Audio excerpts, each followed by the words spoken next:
He was quiet the whole time. That's what I was looking for. All right, guys, we're now starting the next topic. We're going to look at waves. Come on, one note, thank you. We looked at waves a little bit when we were talking about electromagnetic radiation, infrared, visible light, ultraviolet.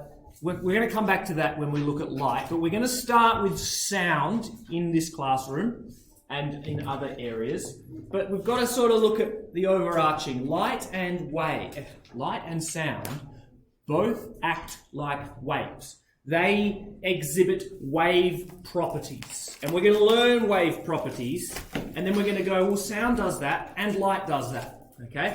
So, first thing, definition of a wave. It's a transmission of energy from one point to another with no net movement of matter.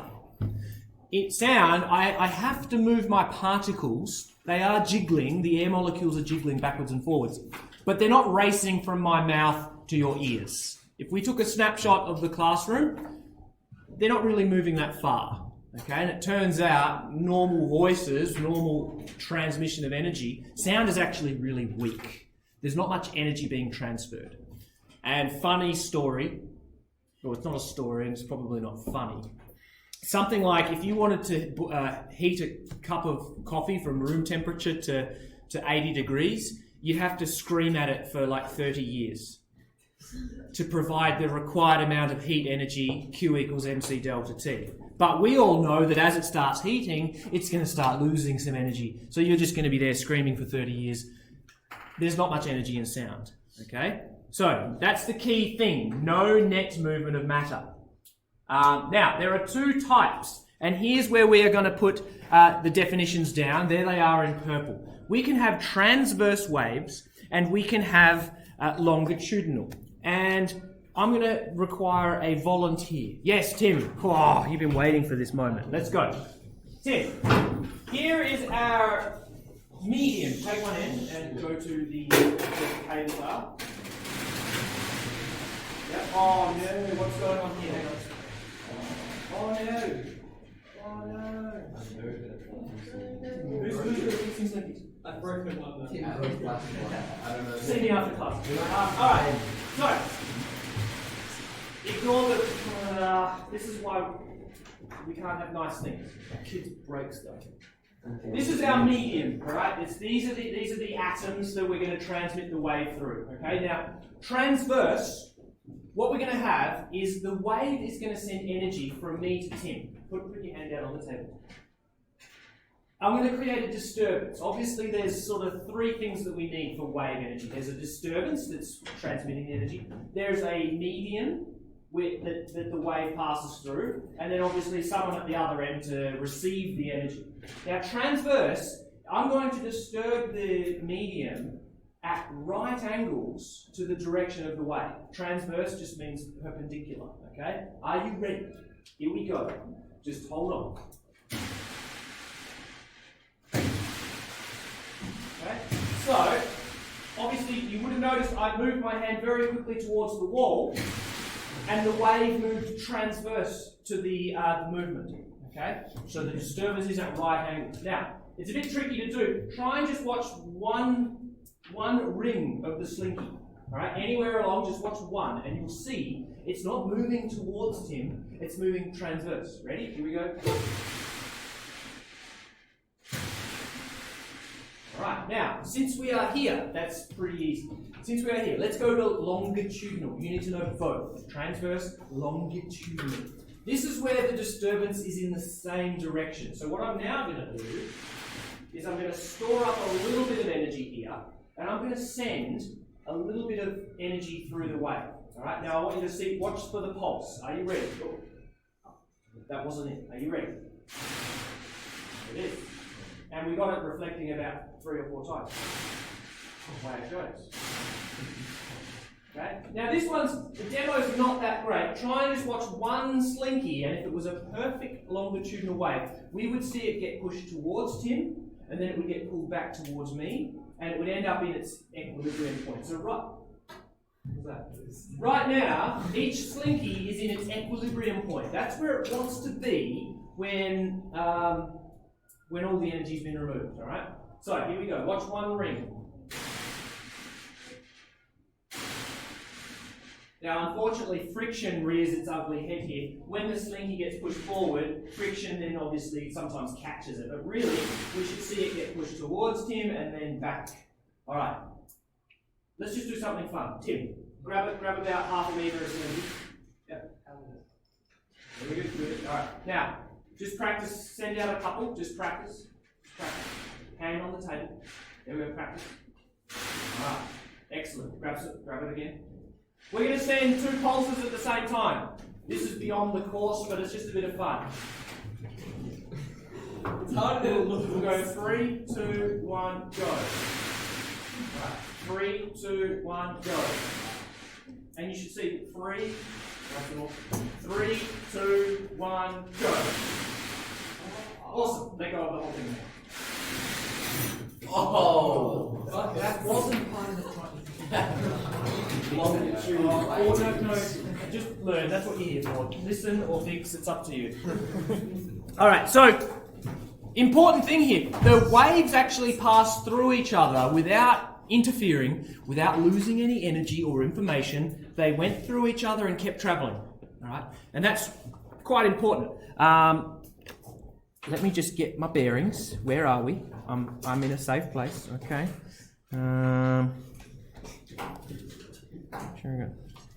Okay. All right. Yep. Cool. Okay. All right. Yes. So, let me flip my screen, please. Could you see in the first sentence it says the word medium? Could you please identify this and say mechanical waves? Oh, what are you... Something's not right with my laptop. Mechanical waves require matter. Okay? And that was the... For quite some time, all the scientists said every single wave needs a medium. Okay? And the medium was made of atoms, and atoms had certain properties, elasticity and density and bulk modulus, which describes how quickly they return back to their equilibrium position after a pressure wave moves through. Light in the late 1700s, early 1800s, there was experiments done that supported that light was a wave, because it did wave stuff. It refracted, it reflected, it diffracted. These are all wave properties. And so they said, okay, well, our model of waves is that they need a medium. So you know what they did? They said, all right, there must be some medium that light can pass through. They called it the luminiferous ether. And it was this mystical fluid that was everywhere. It was kind of a cop-out. They were trying to just make a medium to fit the model, okay? Because they said every single wave needs matter. And so, okay, light gets to us from the sun to the earth, all right? And we say that there's a vacuum of space in between. There's not many particles between us and the sun. But the luminiferous ether is there, okay? It must be very, very light, because if it was like air, then the Earth moving through space would encounter this air resistance and it would slowly lose energy and spiral into the sun.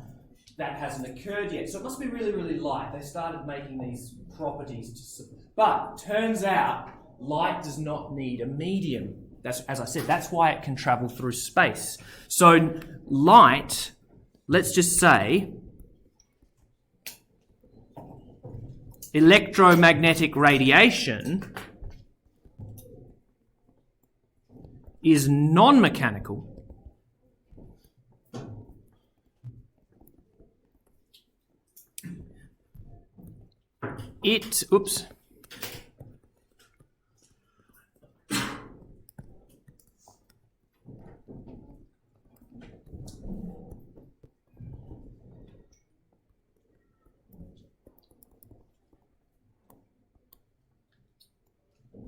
It requires this concept of a field, an electric field and a magnetic field.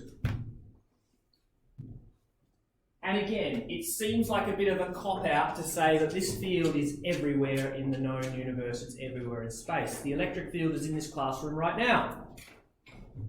Okay?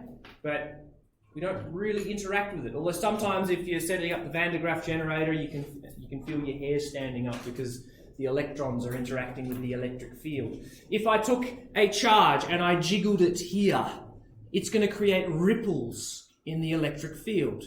Okay? These ripples, very similar to if I threw a pebble onto the surface of a pond, you would see the ripples on the surface of the water. They travel out with a certain speed. These ripples in the electric field travel out at the speed of light. And that's because that's what light is. It's a disturbance in the electromagnetic field. Okay? I don't think I have any information. Let me just check.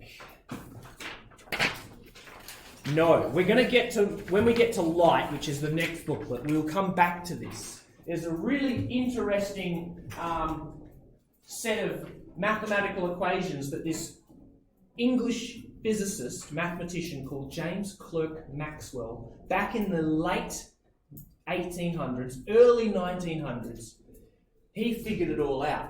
And I'll give you a quick little useless story. Scientists had done lots of experiments with the electric field, and they had made some equations for how the electric field changes as you jiggle a charge. They had done also experiments with magnetic fields, and they had gotten an equation with how magnetic fields travel through space. Both of these had a physical constant. You don't need to worry about this. This is year 12 stuff. But they had this constant called the permeability of free space, and that described how magnetic fields travelled. And then they had the permeativity of free space, and that was how electric fields travelled. And James Clerk Maxwell said, you know what, I think light is a disturbance in both these fields. So he did some cool maths, and he took the cross product of the both of them, and outspat the cross product came out transverse to so he said, let's multiply electric field that way by magnetic field that way, and the answer came out transverse to the plane, so that's the plane, transverse that way, and it came out with a value. And the value was this. The value came out as V equals 1 over the square root, and I'm going to get this wrong, but I think it is 1 minus epsilon naught mu naught. Okay? Now, get your calculators out, please, and thank you. And while you're doing that, I'm just going to check that I got this right by going to my Year 12 OneNote. Get your calculators out. Oh no, what are you doing, OneNote? No, the shift button. How do I get rid of the shift button? Help. OneNote's got the shifts with me. See what I did there? No? Okay. All right. For some strange reason, every now and then, OneNote just goes, I think Mr. Murray's just holding down the shift button. So let's not do... there it is. I spoiled it. Hang on. Don't look at it. Don't look at it. No. Sorry. Okay. Now, here's the crazy thing. Stop taking photos with your Casio class pad.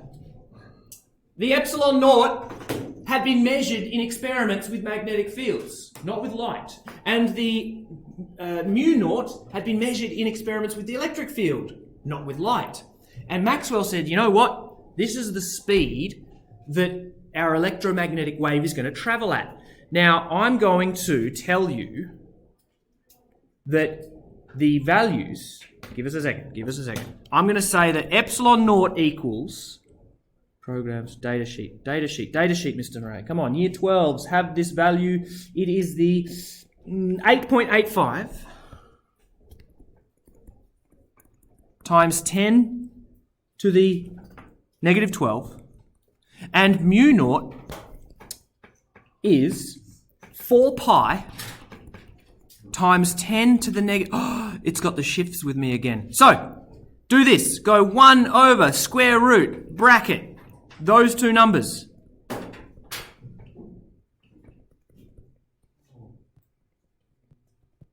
Close bracket, open bracket, throw the other constant in, close bracket, all of that. Give me the value that comes out. Please and thank yous. 2.99.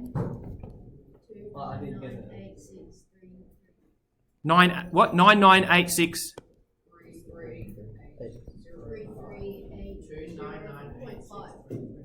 times 10 to the 8. Or if we round it to 2 decimal places, 3.00 times 10 to the 8 meters per second. This was a big deal. Whoa, not that big.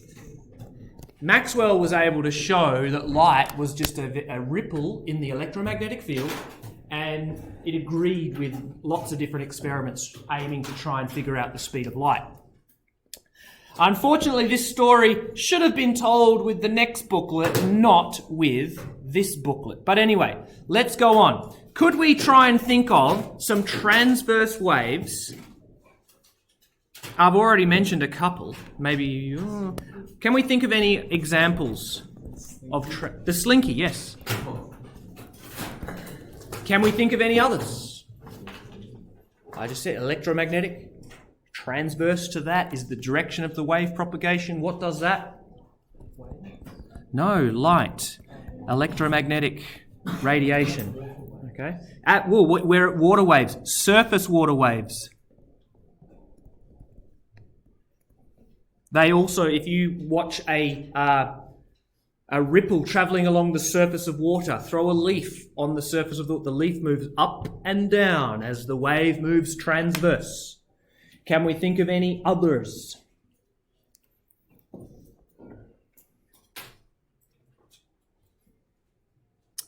What did I have loaded up? Have a think if you can think. Oh, okay. Just bear with me. I think I have a cool video. Oh no, the shift button. No, it's going to open all of them. No.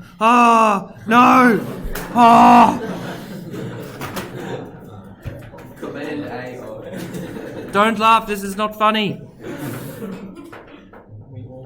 This is a irresponsible use of my processing.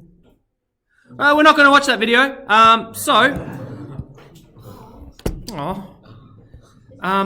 Mexican waves. Doesn't sound very scientific. I know, but I had some soldiers that were in the Mexican army. No, I don't think they were Mexican, but it's still appropriate to call it a Mexican wave. If you've done it at the stadium, I don't know the origins of the naming of the Mexican wave, but people are in the stadium, right, and the wave's coming along. Here it comes. What do you go? Up and down. You move transverse to the wave propagation. Okay, so the wave travels around left to right. You are moving up and down in your seat. So Mexican waves are an example. Let's just change things up. Oh no. It thinks I want to open up a new... No, I don't. I just want to open that one. It's shifted. I know. It's not just...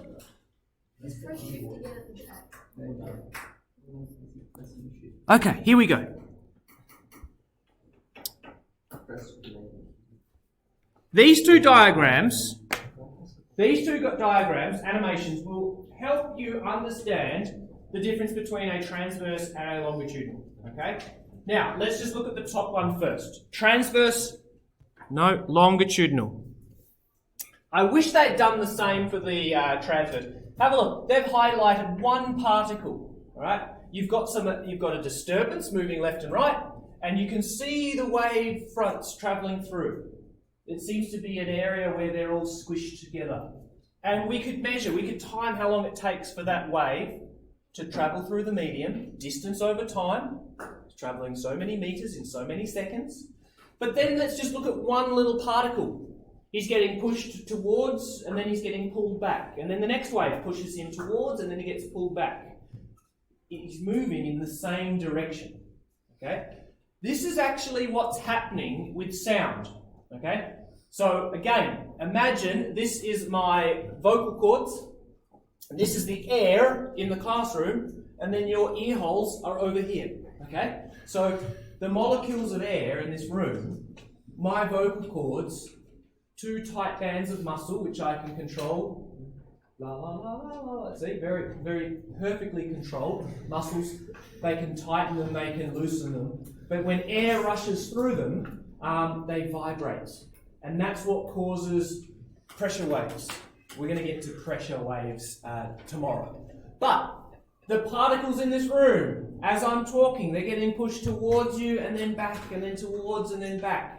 Your eardrums are then getting pushed into your brains and then out from your brains, and then into your brains and then out from your brains. But remember, not much energy. And that's why we need little organs in our ear that amplifies it and then sends it to our brain as an electrical signal. So again, we say the speed of sound is 342 meters per second. That does not mean that a molecule of oxygen is racing to Grant's ear in 1/100th of a second. No, the pressure wave is moving towards him. Okay? And I think we learned our little molecules are actually jiggling at around 5 or 6 or 700 meters per second, but they're in a little fixed space. In fact, that was one of the questions in your test yesterday. The nitrogen molecule at 25 degrees. 81% of all the molecules in this room are nitrogen 2 molecules. And at 25 degrees, which that's about this class, 729 meters per second. Okay? But again, it doesn't mean it's racing to the back of the class, bouncing off the walls 50 times in 1 second. No, it's staying in a fixed position. And in fact, it's colliding with its neighbours on the order of like 100 billion times in 1 second. It collides with its nearby neighbours. And then I give it a big whoosh, and it moves backwards and forwards as I start talking. Yes, Finn? If it goes back and forwards, why don't you hear like sort of the same thing? Well, you mean my voice or the... Well, that's a good question, but I'm not going to answer it. Basically, there's too many objects in this room and the waves all get distorted. If we remove the students, the tables, that'd be so much less work for me. But you might notice this if you're ever in an empty room, you can hear the echo. That's because the wave hits the back wall and it gets reflected back nicely. But with all these objects in the classroom, as the waves travel out, they get distorted. And so it turns into a bit of a jumble. So if there was no one on the earth, would you like it would vibrate go down? No. We'll endeavour to answer that. Obviously, the energy drops. The further you get from the source, you get less energy per unit area. Okay, I'll leave it at that. Here's our transverse. Okay, unfortunately, it's not labelled, but just watch one molecule. He's moving up and down, and you should be able to see the wave travelling a little bit faster transverse. Did you fix it? Yes. Oh, you're awesome. Thank you. I've got a whole tray of these out there. There's about 12 of them that are all busted. Maybe I'll bring you one a day. Thank you, Jason. All right, what now? Let's go to flow wave because we've got about 3 minutes left. But let's turn our computer into potato mode because I want you to be able to watch these videos.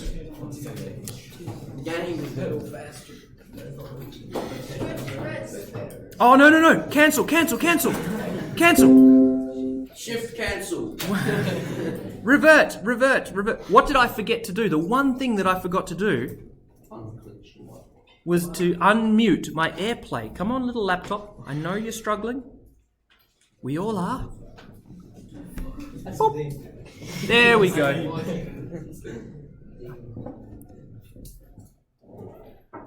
Oh yeah, you can stream video. You just have to change your resolution. The perfect fix. All right. Okay, flow wave. This is a really cool... All right, what just happened? Let's pause that. So, over here, these are all little bumpers, and they can move. They're computer controlled. They can move in various ways. they just created a disturbance, and you'll see the waves moving. All right, so watch to the right side of this flow wave. Ready? Boom! There it is. There's a wave,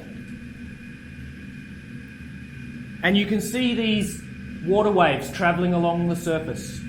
2 second period, monochromatic, one wavelength, 2 second period. So it takes 2 seconds for the wave to go up and then down. Now, this is replicating just random sea movement. So imagine you're out in the middle of the oil fields above Western Australia. You're replicating the surface water there. And you can see the little paddles here, that they're just moving in a complete random motion. There's no synchro, no harmonics. All right, now the spike, watch this. They all work together. They all send some energy all at once, and it's traveling towards a common point in the middle. Watch this. Ready?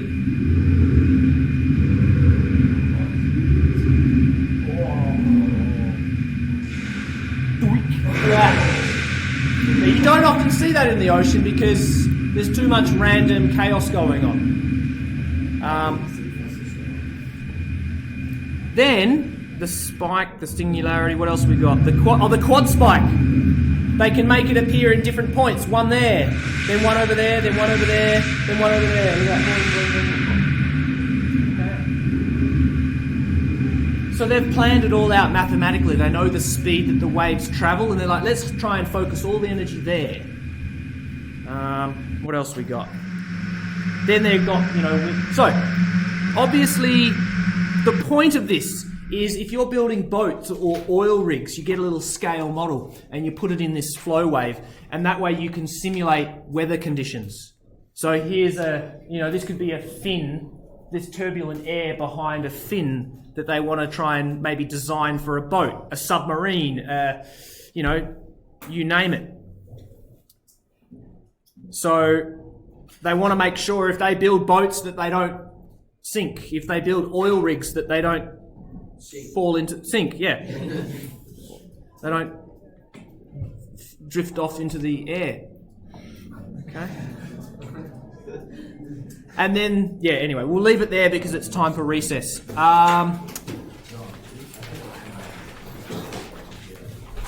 Damn shift key. All right, guys, have a good day, and I will see you tomorrow's. Oh, and now I want to try and get to OBS without.